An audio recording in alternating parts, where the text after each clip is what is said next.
이마오산 생산백은행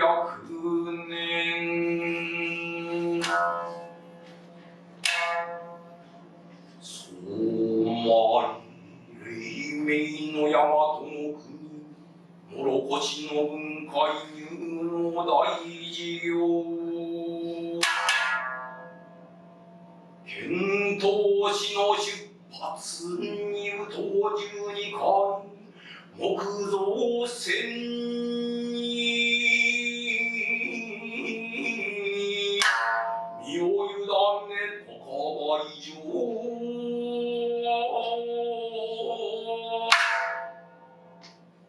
音波漂流沈没を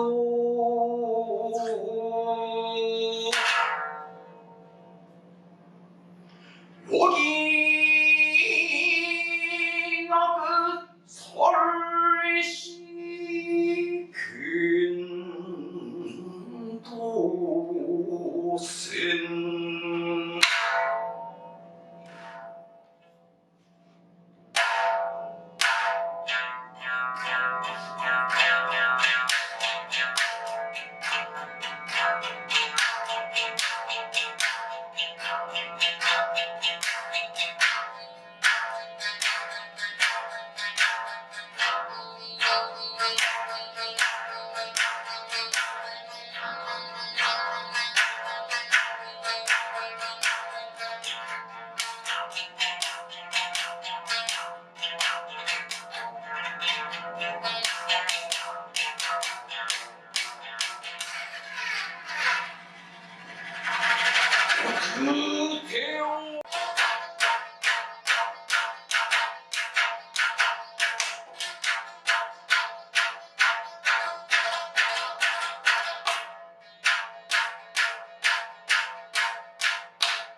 ししの海洋弾の番案を廃止